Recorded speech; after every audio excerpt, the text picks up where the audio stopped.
Years of waiting, Five Nights at Freddy's Security Breach has finally launched, and with it, we now have a whole load of mysteries to discuss. What's the deal with the Vanny therapy tapes? Why is this room from Sister location in the Pizzaplex? Who is the best animatronic, and why is it Music Man? There are a lot of things to solve in this massive game, as lore hides behind every pirate poster and inside every arcade cabinet. But the theory I have today goes to the heart of this game, addressing the one character that we spend a lot of time with but don't actually see all that much. And that's our main character of Security Breach, Gregory. Yep, in a franchise full of dead kids, I want to focus on the first ever living child we've seen in the main story of the games. Except for in the Fruity Maze minigame, but we all know that she ends up dead. Who is Gregory? What is Gregory? And why is he such a cold-hearted savage to Roxy and the rest of the animatronic gang? I'm so mad that you're driving without my permission!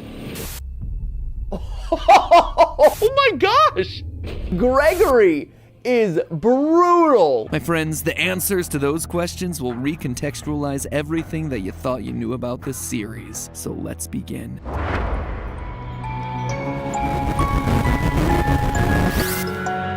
Hello, Internet! Welcome to Game Theory, the show that can't help but stuff its face with Fnaf lore like Chica stuffs her face with pizza and garbage. I guess at this point it kind of applies to us too. Anyway, if you want to stuff your YouTube feed with Fnaf videos, then hit that subscribe button right now, because today starts what I expect to be a 3-part series into the many unsolved mysteries of Security Breach. I mean, on the surface, the game seems pretty self-explanatory, right? Survive being trapped in a mall for one night. Looks like the new team forgot to read the title of the franchise. But that's nothing. That's easy. Once you start looking into secret rooms, secret tapes, secret endings, secret minigames, and actually bother to read all the emails and item descriptions, you learn that there is a lot more here. Stuff that looks both backwards at the series that came before and forwards into what is coming next. Stuff that, quite frankly, I'm still working on piecing together. This is a big game with lots of places to hide things. But today, I want to focus on a mystery that I do feel like I have a pretty solid handle on. The relationship between Gregory and Glamrock Freddy. What's the deal with this random kid, and why is a killer animatronic suddenly trying to help him? Like, seriously, the game kicks off with this incredible cutscene. Everyone is living their best 80s-tastic lives on stage before Freddy suddenly glitches out and smash cut to Gregory just being there, I guess. It is one of the weirdest, most jarring intros to a game ever. And then from that point forward, we're just expected to assume that everything is perfectly normal, no explanations necessary. So I'm here to give you that explanation,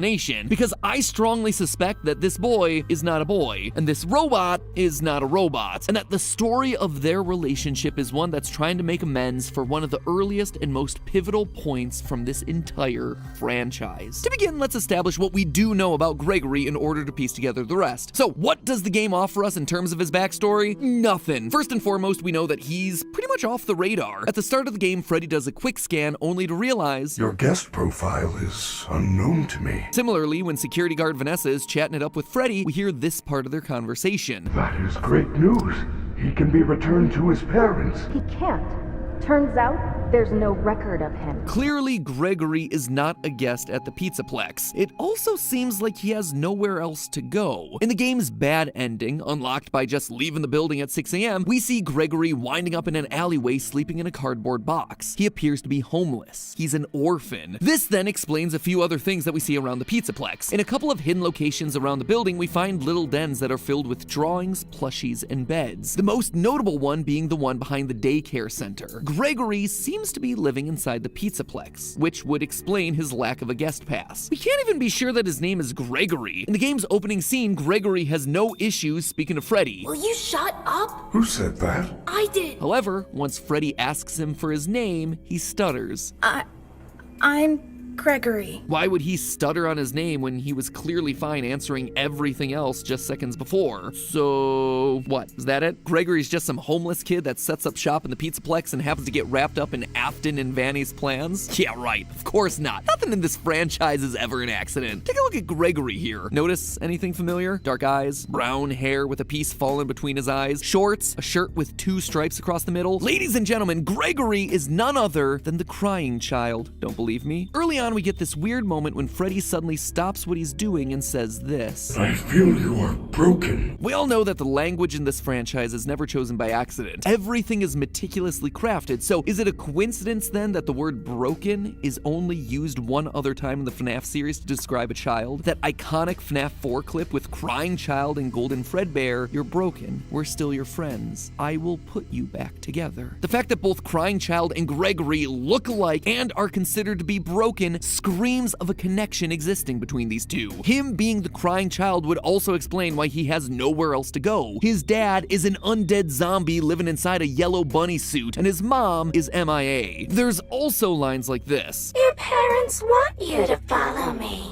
Your family is looking for you. Let me take you to your parents. On one hand, this just sounds like Chica spouting out some generic security protocol. On the other hand, if indeed Gregory is the crying child, Chica's lines here take on a whole new meaning, because she is quite literally bringing him to his family, his father living in the basement, William Afton. But obviously there's one big problem with this, one that I'm sure all of you are screaming at your monitors or typing aggressively down in the comments. Crying child is dead. He died in FNAF 4 when his older brother Michael picked him up to be chomped. And not only did he die, his soul then went on to be one of the two spirits possessing Golden Freddy, the other being the vengeful spirit Cassidy, before he was finally put to rest by the puppet in the happiest day ending of FNAF 3. This kid is well and truly gone. He is removed from the franchise. He is one of the few cards that are officially off the lore table. So why then do I dare invoke his name here? Because Gregory is a robot, a rebuilt version of the crying child. Flame shields activate, because it's time for everyone's favorite segment. MatPat uses the lore from multiple FNAF books to try and explain parts of the game that don't make sense. I'll try to make this as quick and painless for all of us as possible. In the books, children having tragic premature deaths and then being rebuilt as robots by their grieving fathers is something that happens a lot. Like, if I had a nickel for every time this plot line showed up, I'd have